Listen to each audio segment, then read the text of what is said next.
Hello friends, मैं रोशन। मैं आपका अपने YouTube channel combine lecture series में स्वागत करता हूं। आज हमारी इतिहास की पहली क्लास है। हम यहाँ पे पढ़ने जा रहे हैं इतिहास के बारे में। इतिहास है क्या, इसको जानना है हमें, और विशेषतः हमें भारतीय इतिहास को जानना है। भारत का इतिहास जानना है हमें।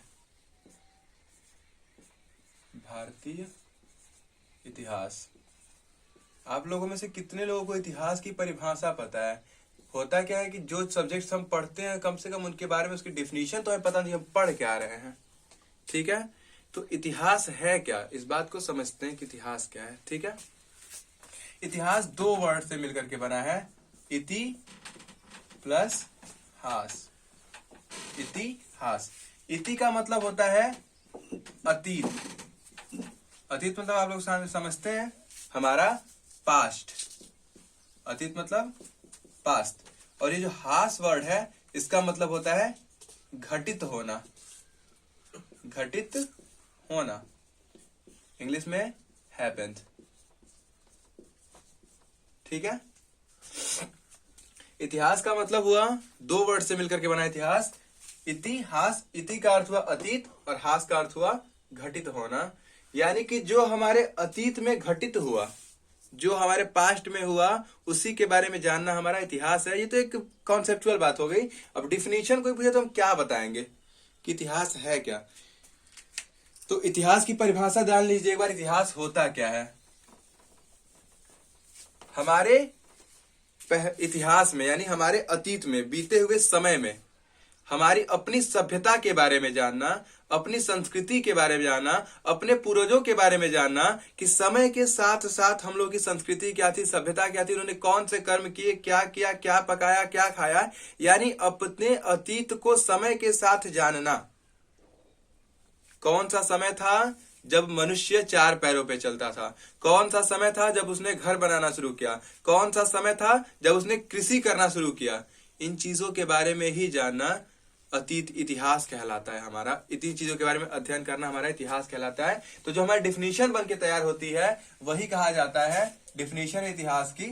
याद रखिएगा, पुरातात्विक, पुरातात्विक साक्ष्य। साक्ष्य का मतलब आप लोग जानते हैं क्या होता है? एविडेंस। एविडेंस का मतलब होता है प्रूफ। इसको एक्सप्लेन कर दिया है तो हुआ प्रूफ। कहीं ना कहीं अगर हम कह रहे हैं कि मानो चार पैरों पे चलता था, मिट्टी के बर्तन में खाता था, जंगली जानवरों का शिकार करता था, तो ऐसे हवा में तो हम बातें कर नहीं सकते। कैसे कह सकते हैं हम लोग? तो ये हमारे पास इन चीजों के प्रूफ भी मिले हैं। और वो प्रूफ कौन निकालता है? पुरातत्व विभाग निकालता है। तो उन्होंने जो प्रूफ यानी जो साक्ष्य उन्हें मिले, उन साक्ष्यों के आधार पर जमीन कहीं मिली हमें, पुरानी हवेली मिली, या कोई महल मिला जो मिट्टी में दबा हुआ है, कोई टीला मिला उसकी खुदाई की गई, और उसमें जो कुछ भी मिला उन्हीं के आधार पर पुरातात्विक साक्ष्य और धार्मिक साक्ष्य, जो हमारी पुस्तकें लिखी गई पुरातात्विक और धार्मिक साक्ष्य के आधार पर अपने अतीत में, हमारे पास्ट में, अपने अतीत में हुई घटनाओं, जो कुछ भी घटित हुआ, किसने क्या किया, उन घटनाओं का, अतीत में हुई घटनाओं, सभ्यता, जो हमारी सभ्यता थी, कैसे रहते थे, कैसे खाते थे, कैसे कपड़े पहनते थे, वो हमारी सभ्यता हुई। सभ्यता और संस्कृति का कालक्रमिक। कालक्रमिक का होता है समय के अनुसार। पहले 1950 के बाद 1951। तो कालक्रमिक अध्ययन करना ही, अध्ययन का मतलब होता है जानना, अध्ययन करना ही इतिहास कहलाता है।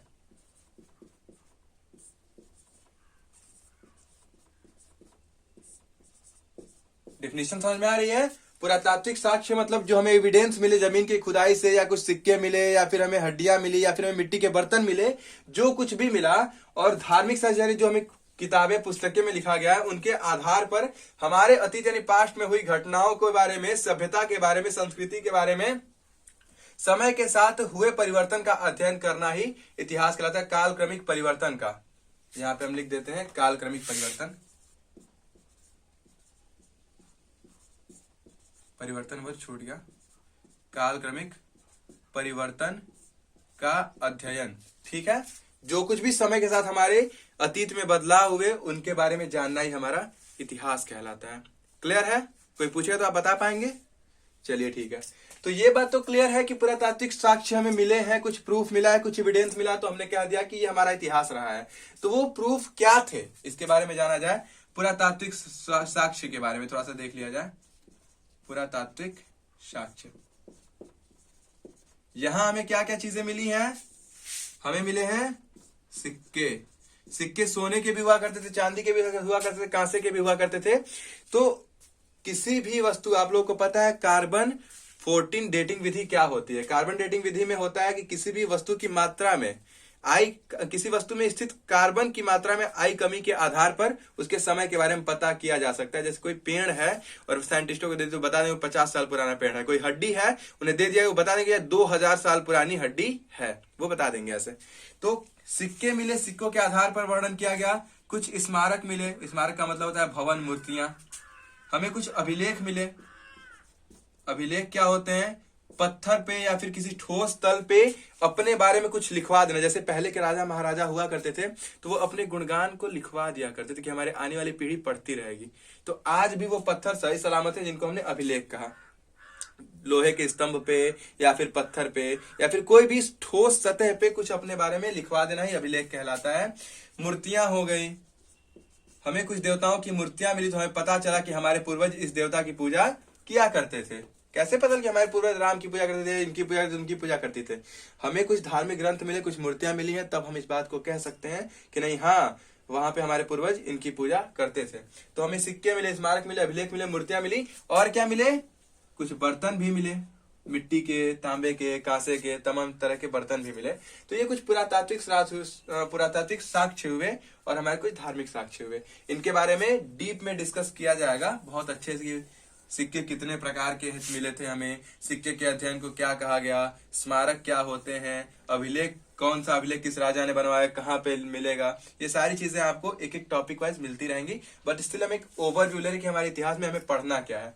मूर्तियां कौन से देवता की मिली, बर्तन किस प्रकार के मिले, ये सारी चीजें आपको डिस्कस की जाएंगी। फिलहाल में इतना समझिए कि पुरातत्व की मतलब इतिहास की परिभाषा के लिए पुरातात्विक साक्ष्य को समझना जरूरी था। तो हम यहाँ से इतिहास की डेफिनेशन देंगे कि साक्ष्य और साक्ष्य के आधार पर अपने अतीत में हुई घटनाओं का, सभ्यता का कालक्रमिक परिवर्तन का अध्ययन करना ही इतिहास कहलाता है। समय के साथ हुए परिवर्तन का अध्ययन करना ही इतिहास कहलाता है। ठीक है, गुड। अब एक बार देख लिया जाए कि हमारे इतिहास में क्या क्या चीजें हमें पढ़नी है। यहाँ पे आपको कहानी नहीं सुनाई जाएगी। एक बात याद रखिएगा, हमें क्या करना है, एग्जाम्स को क्लियर करना है, एग्जाम क्रैक करने, चाहे वो एसएससी का हो, कुछ लोग एसएससी कर रहे हैं, कुछ लोग बैंकिंग की, यूपीएसआई, कुछ भी कर रहे हैं। सारे एग्जाम्स कॉम्पिटिटिव और सब में जीएस आता ही आता है। तो हमें उस एग्जाम के आधार पे पढ़ना है ताकि हमारे क्वेश्चंस एग्जाम में मिले। हमें जो हम पढ़ रहे हैं उसका बेनिफिट हमें एग्जाम में मिले। तो हमें भारतीय इतिहास के बारे में जानना है कि भारत का इतिहास क्या रहा, हमें क्या क्या भारत के इतिहास में पढ़ना है। तो भारत को, इतिहास को हम अगर पार्टीशन करने की कोशिश करें तो हम 4 भागों में बांट सकते हैं भारतीय इतिहास को। सबसे पहला होता है हमारा प्राचीन भारत। इधर लिखते हैं और थोड़ा सा स्पेसिंग सही होगा। प्राचीन भारत, जिसे हम क्या कहते हैं, एंशिएंट हिस्ट्री, प्राचीन भारत, एंशिएंट। ठीक है, तो थोड़ा सा बातें करते हैं कि प्राचीन भारत में पढ़ना क्या है। सबसे पहले पृथ्वी आई, मानव का जन्म हुआ, मानव 4 पैरों पे चलता था। उस समय पत्थरों के हथियार हुआ करते थे, पत्थरों से शिकार किया जाता था, कच्चा मांस मानव खाता था। तो जिस समय पत्थरों का इस्तेमाल करना शुरू हुआ, पत्थरों से शिकार किया जाता था, उस युग को हमने कह दिया पाषाण काल। हमें क्या पढ़ना है, पहला टॉपिक है हमारा पाषाण काल। पाषाण काल, पत्थरों का युग। पाषाण का अर्थ होता है पत्थर। पाषाण काल को हम 3 भागों में बांट सकते हैं, पूरा पाषाण काल, नव पाषाण काल, मध्य पाषाण काल और नव पाषाण काल। 3 भागों में बांटा गया है, उसको भी डिस्कस किया जाएगा। फिर पाषाण काल में मनुष्य शिकार किया करता था, पत्थरों से मांस कच्चा खाता था। उसके बाद थोड़ा सा उसमें समझदारी आई। जब वो थोड़ा समझदार हुआ तो उसके यहाँ जानवर उसके यहाँ से दूर होने लगे, तो उसने खेती करना शुरू किया। वो इस अस्थायी ठिकाना आशियाना बना करके रहने लगा, बस्तियां बनाना मानव ने शुरू कर दिया। तो उससे हमने कहा सिंधु घाटी की सभ्यता। सिंधु घाटी की सभ्यता ये टॉपिक है, अभी हम इसको डिस्कस नहीं कर रहे हैं, सिर्फ बताया जा रहा है कि इसमें पढ़ना क्या है। सिंधु घाटी सभ्यता कोई हड़प्पा मोहनजोदड़ो भी कहा जाता है, हड़प्पा की सभ्यता या फिर मोहनजोदड़ो भी हमें इसी में मिलेगा। और ये विश्व की, भारत की और विश्व की सबसे पुरानी सभ्यता में से एक है सिंधु घाटी सभ्यता। एग्जाम में इससे बहुत से ज्यादा ही क्वेश्चंस उठते हैं, तो हमें सिंधु घाटी सभ्यता को भी पढ़ना पड़ेगा और ये क्लासेस में आपको पढ़ाए जाएंगे। फिर जब मनुष्य ने घर बना करके रहना शुरू कर दिया, तो अब उसके विवेक में, बुद्धि में थोड़ी सी प्रोग्रेस हुआ, इंप्रूवमेंट हुआ, और उसने वेद बनाना शुरू कर दिया, शास्त्र बनाना शुरू कर दिया, उसने धर्म शुरू कर दिया। तब बन के आया हमारा वैदिक काल। सबसे पहले मनुष्य के पास रहने खाने का ठिकाना नहीं था, तो उसने पाषाण काल में जिया। रहने का ठिकाना उसके पास बंदोबस्त होने का, खाने का इंतजाम हो गया, तो उसने पढ़ना लिखना, थोड़ा सा ज्ञान बढ़ाना शुरू किया। तब बन के आया हमारा वैदिक काल। कुछ महान लोग हुए जिन्होंने वेदों को बनाया। वैदिक काल को भी हम दो भागों में बांट सकते हैं, ऋग वैदिक काल और उत्तर वैदिक काल।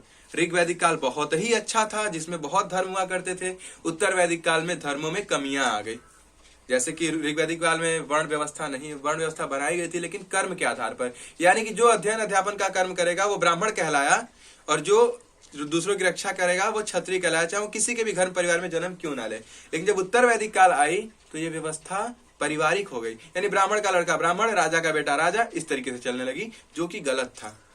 तो हमारा यहाँ पे वैदिक काल बना। वैदिक काल को हमने दो भागों में बांटा, उत्तर वैदिक काल और ऋग वैदिक काल। फिर हमारा आता है महाजनपद काल। महाजनपद काल, इसमें कुछ महान शक्तिशाली लोग हुए जिन्होंने अपना क्षेत्र बांट दिया कि ये क्षेत्र हमारा है, ये क्षेत्र आपका है, ये क्षेत्र इनका है। तो इस समय महाजनपद काल में 16 महाजनपद बने, जिनके बारे में हमें डिस्कस करना है। जिसमें हमारा मगध सबसे शक्तिशाली महाजनपद भी था, जिसमें हमें हर्यक वंश के बारे में पढ़ने को मिलेगा, शिशुनाग वंश के बारे में पढ़ने को मिलेगा। इनसे भी हमारे वनडे एग्जाम्स में क्वेश्चंस आते हैं। मगध क्या थी, मगध के राजा कौन थे, हर्यक वंश क्या में कौन था, शिशुनाग कौन थे, सारी चीजें पढ़नी पड़ेगी। उसके बाद जब धर्म में कमियां आई तो धार्मिक आंदोलन भी शुरू हुए। अब इन्होंने अपना अलग भगवान बना दिया, ब्राह्मणों ने अपना अलग भगवान बना दिया, शूद्रों को मंदिर में जाने की इजाजत नहीं थी, जो छोटी बिरादरी के लोग थे वो मंदिर में जा नहीं सकते थे। तो धर्म में कमियां आ गई। इस धर्म के लिए धार्मिक आंदोलन शुरू हो गया। कह दिया गया कि धार्मिक आंदोलन हो गई, तो कहा गया कि ऐसा धर्म हमें नहीं चाहिए जिसमें शूद्रों के लिए अलग देवता है, इनके लिए अलग देवता है, ब्राह्मण के घर में जन्म लेने वाला ब्राह्मण चाहे कर्म कुछ भी करे। तो उस समय दो धर्म नए उभर करके आए। कौन सा था? बौद्ध धर्म। जानते हैं आप लोग, गौतम बुद्ध वाला बौद्ध धर्म। इससे बहुत ज्यादा क्वेश्चन आते हैं। और जैन धर्म, बौद्ध धर्म और जैन धर्म के बारे में पढ़ना है डीप में। इसके बाद आता है हमारा मौर्य काल। मौर्य काल, मौर्य काल में क्या हुआ? सबसे शक्तिशाली राजा चंद्रगुप्त मौर्य। अशोक, अशोक को पता है आप लोग, जानते हैं कि अशोक को सम्राट अशोक के नाम से जाना जाता है, जिसने पूरा भारत कलिंग सब कुछ विजय कर लिया, लेकिन अंत में साधु बन गया, सन्यासी बन गया। तो यहाँ पे हमें चंद्रगुप्त के बारे में पढ़ने को मिलेगा, अशोक के बारे में पढ़ने के लिए मिलेगा, और फिर मौर्य वंश के बाद हमें पढ़ने को मिलता है मौर्योत्तर, मौर्योत्तर काल। मौर्योत्तर में हमें क्या मिलता है? कुषाण वंश के शासकों के बारे में पढ़ने के लिए मिलता है। कुषाण वंश भी एक ऐसे ही वंश था जिनके बारे में पढ़ने के लिए मिलता है। फिर आता है गुप्त काल। जब मौर्य का समाप्ति हुई, मौर्य का मौर्योत्तर हुआ, उसके बाद आया हमारा गुप्त काल। गुप्त काल का शक्तिशाली शासक कौन था? समुद्रगुप्त, जिसका नाम बहुत ज्यादा आता है, समुद्रगुप्त। जीएस के बहुत से ज्यादा क्वेश्चन उठते हैं, जैसे भारत का नेपोलियन किसे कहा गया, ऐसे बहुत सी चीजें हैं जो समुद्रगुप्त से आती हैं। फिर यहाँ पे दूसरा कौन था फेमस? चंद्रगुप्त द्वितीय। तो इन दोनों के बारे में हमें पढ़ना होगा, गुप्त काल के बारे में। फिर आता है गुप्तोत्तर काल। गुप्तोत्तर काल, गुप्त काल के बाद गुप्तोत्तर काल आया, जिसमें हमें गुप्तोत्तर काल में राजा हर्षवर्धन के बारे में पढ़ने के लिए मिला। हर्षवर्धन की कहानी आपने सुनी होगी, 10th क्लास में भी है, जो अपने पूरे साल राजाओं पे आक्रमण करके बहुत सा धन संपत्ति इकट्ठा करता है और अंत में आकर के दान कर जाता है, अपनी बहन को राजगद्दी दे देता है। तो उसकी कहानी बहुत ही फेमस है, राजा हर्षवर्धन की। तो हमें हर्षवर्धन को पढ़ने के लिए मिलेगा गुप्तोत्तर काल में। और उसके बाद मध्यकाल, जब ये हमारा प्राचीन भारत समाप्त हो रहा है तो उसमें एक लास्ट टॉपिक है पूर्व मध्यकाल, यानी मध्यकाल से मध्यकालीन भारत से पूर्व। पूर्व मध्यकाल में हमें क्या मिलता है? जो राजपूत हैं, राजपूतों का इतिहास हमें पढ़ने के लिए पूर्व मध्यकाल में मिलेगा। और दक्षिण भारत का इतिहास भी हमें पूर्व मध्यकाल में पढ़ने के लिए मिलेगा, दक्षिण भारत का इतिहास।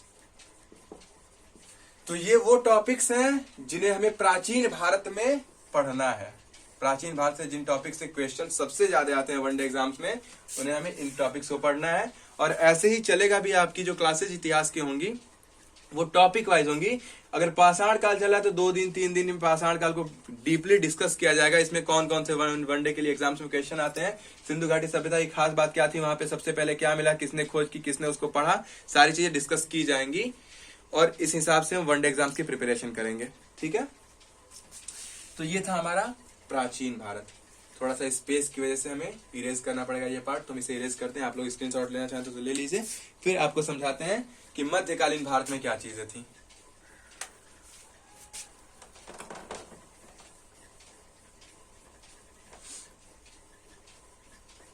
उम्मीद करते हैं आपको अपना सिलेबस समझ में आ रहा होगा, क्योंकि हिस्ट्री रटने का विषय नहीं है, समझने का विषय है। अगर हमें काउंटिंग का सीक्वेंस भी पता नहीं कि 1 के बाद 2 आता है, 2 के बाद 3 आता है, तो हमारे लिए आसानी होती है। वैसे ही हमें एक सीरीज है जहाँ पे मानो एकदम पत्थरों से खाता था, कच्चा मांस खाता था, पत्थर के हथियार थे, फिर उसने घर बना के रहना शुरू किया, फिर उसने वेद बनाया, उसने जनपद बनाया, जनपद के बाद धार्मिक आंदोलन हुए, फिर मौर्य वंश आया, मौर्य के बाद मौर्यवत्तर वंश आया, उसके बाद गुप्त काल आया, गुप्त के बाद गुप्तोत्तर काल आया, फिर मध्य काल आया। तो हमें एक सीरीज में इनका सीक्वेंस कम से कम याद होगा, तो हम एग्जाम्स में कंफ्यूज नहीं रहेंगे। तो ये था हमारा प्राचीन भारत। उसके बाद हमारा आता है मध्यकालीन भारत, जिसे हम कहते हैं मिडिवल हिस्ट्री। मध्यकालीन भारत, मिडिवल, ठीक है। तो मध्यकालीन भारत में क्या होता है, समझते हैं इस बात को। मध्यकालीन भारत में जब आया तो यहाँ पे सल्तनत काल हमें पढ़ने के लिए मिलता है। मध्यकालीन भारत में सबसे जो फेमस चीज है वो है सल्तनत काल। सल्तनत काल में क्या चीजें हुई थी आप लोगों को पता होगा। आपने अलाउद्दीन खिलजी का नाम सुना होगा, मोहम्मद तुगलक का नाम सुना होगा, दास वंश का सुना होगा। तो ये कुछ वंश बने, जैसे दास वंश था, खिलजी वंश था, अलाउद्दीन खिलजी, जियाउद्दीन खिलजी, ये कुछ थे। और उसके बाद हमें तुगलक वंश मिला, तुगलक वंश के बारे में भी पढ़ना है। तो दास वंश, खिलजी वंश, तुगलक वंश, ये सारी की सारी चीजें हमें सल्तनत काल में पढ़ने के लिए मिलती हैं, तो इनके बारे में भी डिस्कस किया जाएगा। जब सल्तनत काल खत्म होता है तो उसके बाद उदय होता है मुगलों का। खिलजी आया, तुगलक आया, इनके बाद आते हैं कौन, मुगल। मुगल का सबसे पहला शासक कौन था, बाबर। मुगल काल आप लोग को पता है गुलाब भारत की देन नहीं है, बाबर था, वो गुलाब लेकर के आया था। तो उसने जिस भारत में गुलाब उगता है वो बाबर की देन है। तो मुगल काल में आपको पता है कौन कौन से थे, जैसे शाहजहां है, ताजमहल के लिए जाने जाते हैं, अकबर थे, सम्राट अशोक अकबर, आखिरी शासक औरंगजेब, ऐसे बहुत सी चीजें हैं। मुगल काल में सबसे पहला बाबर था। तो हमें मुगल काल में इन लोगों के बारे में डिस्कस करना है कि मुगलों का इतिहास क्या रहा है। चलिए लिखते नहीं है यहाँ पे, समझिए। मुगल काल के बाद ही एक साम्राज्य ऐसा भी था जो उभर करके आया, जो नई स्थिति हुई, उसे हमने कह दिया विजयनगर। ये कहाँ है, विजयनगर बहमनी, दक्षिण भारत में उदय हुआ था। दक्षिण भारत का एक साम्राज्य है, दक्षिण भारत। तो थोड़ा सा इससे भी क्वेश्चंस आते तो इनको भी देखा जाएगा। हमें जो कुछ भी पढ़ना है वो एग्जाम की दृष्टि से पढ़ना है। फिर हम देखते हैं विजयनगर के बाद क्या आता है, मराठाओं का समय आता है। मराठा में आप लोगों को पता है कौन है, महाराणा प्राणा प्रताप, फिर वीर शिवाजी, इनकी कहानियां हमें पढ़ने के लिए मिलती हैं। मराठा के बाद हमें क्या पढ़ने के लिए मिला, धार्मिक आंदोलन। हर युग में धर्म को लेकर के आंदोलन होता है। हमारे अभी फिलहाल में भी धर्म को लेकर के तमाम हिंदू धर्म, मुस्लिम, मैं हिंदू मैं मुस्लिम, कट्टर, आप लोग फेसबुक पे भी देखते होंगे, कट्टर हिंदू, कट्टर मुस्लिम, सारी चीजें लड़ती रहती है। तो धार्मिक आंदोलन तो हर समय हुए हैं। जो भी कमियां रहते हैं इन कमियों में खत्म हो जाती हैं वो कमियां। तो धार्मिक आंदोलन हुए। अब जो हमें यहाँ पे धार्मिक आंदोलन था प्राचीन काल में, उसमें बौद्ध धर्म जैन धर्म पढ़ना था, और जो हमारा मध्यकालीन है उसमें हमें क्या पढ़ना है, समाज सुधार आंदोलन। सुना होगा नाम, समाज सुधार आंदोलन। इसके बाद हमें क्या पढ़ने के लिए मिला, कबीरदास। कबीरदास के दोहे बहुत ही ज्यादा फेमस है, तो हमें कबीरदास को पढ़ने के लिए मिलता है। गुरु नानक जी, सिखों के गुरु गुरु नानक के बारे में भी हमें यही पढ़ने के लिए मिलता है धार्मिक आंदोलन के हिस्से में। तो हमें ये चीजें भी पढ़ने को मिलेंगी। और उसके बाद पतन होता है मध्यकालीन भारत का। पतन का मतलब होता है ये समय का समाप्त होना। मध्यकालीन भारत कैसे समाप्त हुआ, जब विदेशियों का आगमन शुरू होने लगता है। यानी एक वक्त ऐसा आता है कि भारत में विदेशी अंग्रेज वगैरह आना शुरू कर देते हैं, विदेशी का आगमन हो जाता है। ठीक है, तो ये चीजें हमें, वो सब टॉपिक्स हैं जो हमें मध्यकालीन भारत में पढ़ने के लिए मिलती हैं मिडिवल हिस्ट्री में। तो इसके लिए भी थोड़ा सा हम स्पेस बना लें आगे की चीजों को समझाने के लिए।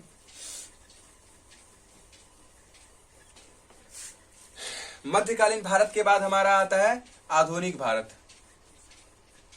जिसे हम कहते हैं मॉडर्न हिस्ट्री। आधुनिक भारत, मॉडर्न हिस्ट्री। ठीक है, आधुनिक भारत में हमें क्या पढ़ने के लिए मिलेगा ये भी देख लिया जाए, इसी समय देख लेते हैं। तो आधुनिक भारत में यहाँ विदेशियों का आगमन शुरू हुआ। यहाँ पे हमें टॉपिक मिलता है विदेशियों का आगमन। पहले विदेशी आए, उन्होंने डील करना शुरू किया कि हम यहाँ पे कंपनी लगाएंगे, लोगों को रोजगार देंगे, ऐसा करेंगे वैसा करेंगे, उनको सुविधाएं देंगे। तो फिर यहाँ पे उन्होंने अपना साम्राज्य बना लिया, जगह जगह पे अपनी कंपनी, अपने लोगों को स्थापित कर दिया। तो उन्होंने साम्राज्य की स्थापना भी की, विदेशी साम्राज्य की स्थापना कर ली, झंडे अपने जगह जगह पे लगा दिए। जब विदेशी साम्राज्य की स्थापना हो गई तो अब उन्होंने अपनी कंपनी तो बना ली, वहां पे वर्कर इंडियंस भी रख लिए, लेकिन उनको पेमेंट वगैरह नहीं दिया करते थे। आर्थिक मतलब पूंजी से आर्थिक शोषण करने लगे, और धार्मिक शोषण भी करने लगे। आर्थिक और धार्मिक दोनों ही प्रकार से वो शोषण करते थे। शोषण का मतलब क्या है, आर्थिक मतलब उन्हें काम तो कराते थे लेकिन मजदूरी नहीं देते थे, भोजन भी नहीं देते थे। धार्मिक में क्या हुआ कि उन्हें पूजा पाठ करने, जैसे कि हिंदू धर्म में है तो वहां पे लोगों की भगवान की पूजा की, मुस्लिम में नमाज पढ़ी जाती है, इन चीजों की भी आजादी नहीं थी। तो आर्थिक शोषण भी किया गया और धार्मिक शोषण भी किया गया। अब ये चीज जनता बर्दाश्त नहीं कर पाई और फिर 1857 की क्रांति हो गई। जब 1857 ने, अंग्रेजों ने 1857 ईस्वी में, तो 1857 ईस्वी में बाकी के राज्यों को, प्रदेशों को जब अंग्रेजों ने हथियाने की कोशिश की, तभी 1857 की क्रांति हुई। 1857 की क्रांति के बारे में सभी लोग जानते होंगे, उम्मीद है कि सभी लोग जानते होंगे, जहाँ पे झांसी की रानी का किरदार सबसे ज्यादा ही फेमस रहा है 1857 की क्रांति। और उसके बाद हमें पढ़ने के लिए मिलता है स्वतंत्रता का संघर्ष। हालांकि 1857 की क्रांति बहुत ज्यादा सफल नहीं हो सकी, लेकिन चिंगारी वहीं से उठी थी और उसके बाद अब स्वतंत्रता के लिए जनता संघर्ष करने लगी।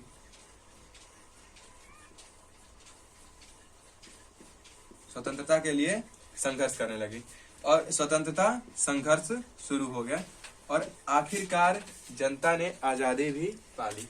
तो आधुनिक भारत यहाँ से आजाद हुआ जब भारत, तो फिर शुरू होता है एक नया टॉपिक, आजादी के बाद भारत, जो हम लोग 1947 से अब तक का जी रहे हैं। आजादी के बाद भारत।